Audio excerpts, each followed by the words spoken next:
Well, for the latest take on this, Tim Evans from Longleaf Trading Group joins us now live from the CME in Chicago. Tim, hello to you. Thank you for being with us. Certainly, to describe oil's overnight session as choppy would be somewhat of an understatement. I'd love just to get your take on how we have seen oil tracking today. Well, we came in a Sunday night session, and I guess the initial response is kind of what you would expect when you hear about Mideast tensions flaring up. You know, we had a nice little pop to start, but I think as cooler heads prevailed and we began to analyze, the potential outcome or what could occur based on this development, I guess whether the production cut agreement, whether that is going to be able to last through this is really what the key question market participants began to focus on.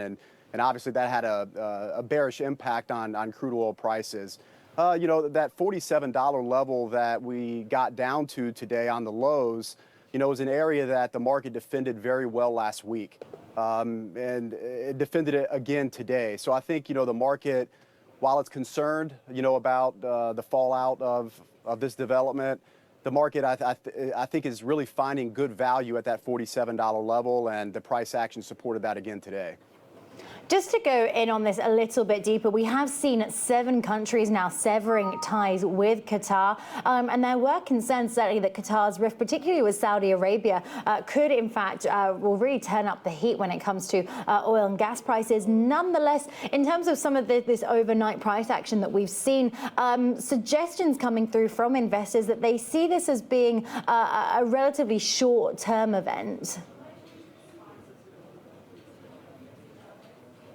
Well, I mean, I think based on what we understand now, yes. I mean, I think it is indeed a short-term event. But the question is, what could spill over based on this? I mean, I don't think it's ironic, and I don't think it's a coincidence that, Qatar is the target in this. I mean, at the end of the day, they are one of the smaller producers in OPEC at 600,000 barrels a day.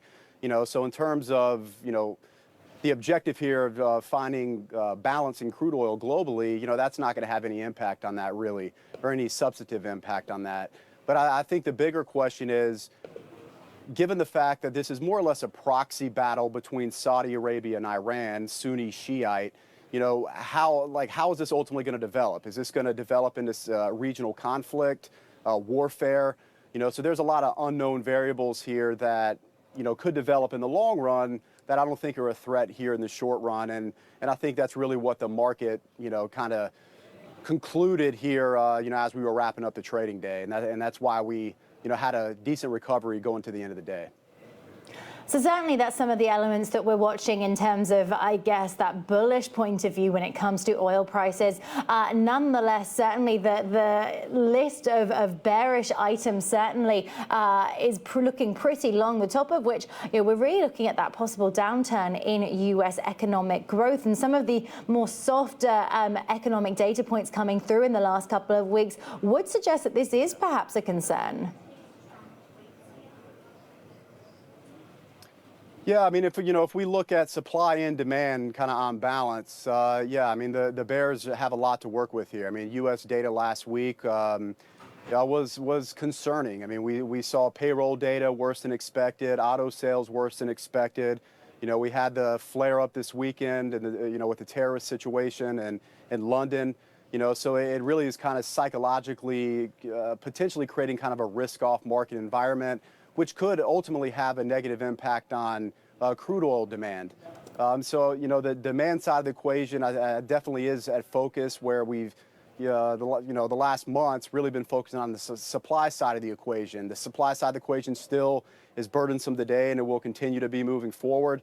To clean some of that up and to find balance sooner, as market participants are hoping we see, the demand side is going to need to continue to be robust. And there's obviously concern based on some of the data we just talked about that we possibly could be entering a period where some of that slowdown could be happening.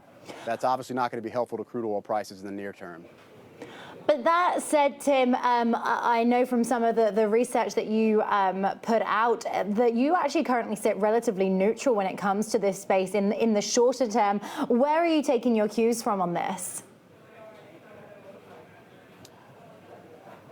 Well, I mean, I think a lot of the bearishness in the markets is obviously factored in, and you know, markets have a tendency to find direction when the market is leaning one direction or the other.